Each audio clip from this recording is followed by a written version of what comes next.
time to go deeper to show you the secret of animation. The most important things you should know are included in the principle of animation that you will have to learn, understand, and well impress in your mind. Let's see what I'm talking about. The first thing you should understand is that animation is composed by a timeline, the series of frames that compose each sequence over the time that we have represented in the software. On these frames, we create some keys, the poses that we create and impress in the timeline. In the software are represented by the red stick. Then we start setting the key poses, the most important and stronger poses that describe the actions in case you are doing an acting animation, or with the extreme case in case we are doing an action or something connected to body mechanic like a wall cycle. These are the poses at the start and the end of a movement, or the extreme lower and higher position, or the forward and backward. Between the key poses or the extremes, the software will create an automatic linear interpolation, but we don't want to keep this interpolation, otherwise we will have a very bad mechanic and linear movement that is really not what an animator wants.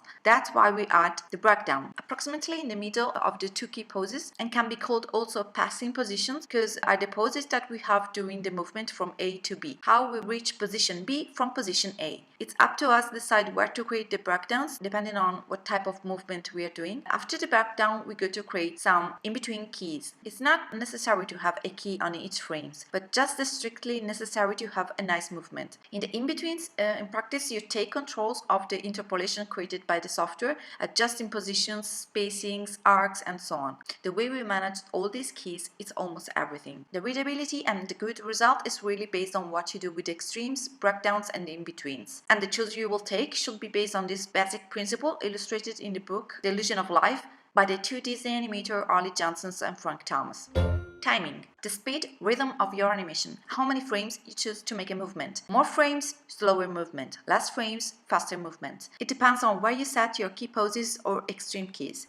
Spacing is the variation of the speed during a change of positions. Slow spacing, less change. Fast spacing, more change. Both timing and spacing are really important, so they are like connect to each other, and you need both of these principles to reach a good result. The slow in and slow out are used to soften the movement at the start and the end, to make it more fluid and nice to see. We slow down the spacing of the in-betweens in the starting pose and in the last part. In this way, the movement will start slow, then will accelerate in the middle and finish slow again. Squash and stretch. The bouncing ball will stretch the frame before the contact and will squash when touches the ground. During a walk, the body just will squash when the body go down because of the weight and will stretch it when the body go up. In a facial expression, when you close the eyes before a surprised reaction, you squash the head during the blink and you stretch it for a few frames on the surprised expression. Anticipation. To make a movement more readable or to make a more cartoon funny effects, we use a movement that happens before the main ones, usually in the opposite direction. If the object moves forward, we had a backward movement 3 or 4 frames before. When a character smashes his fist on a table, we can add an anticipation to make the movement more strong.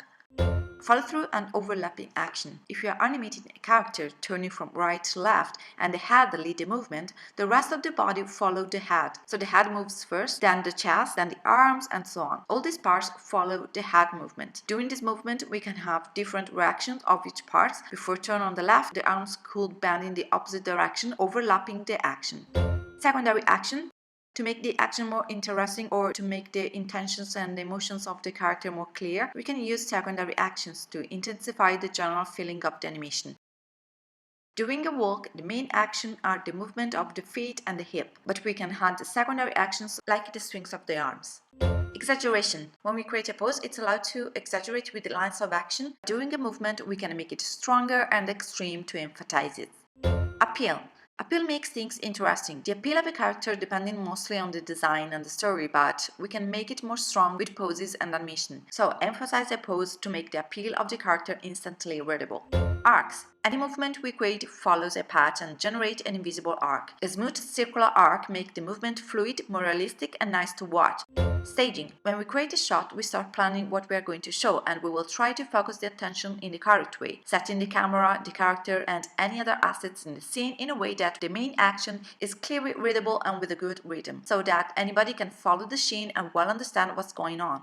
straight ahead and pose to pose. There's two ways to approach animation. We can start choosing a straight ahead approach. It means that you start putting the first poses and you go straight ahead up to the last one. Or you can choose to go for a pose to pose approach. It means that you are creating just the main poses, the ones that are necessary to show what happens, and you can put the poses anywhere in the timeline, at the beginning, at the end, in the middle, and then you go to add the other poses, the breakdowns and the in-betweens. These were just a quick explanation of the principle of animation. In the next lessons, I will go through and deeper to explain each of these principles, so don't miss the next lessons. Timing.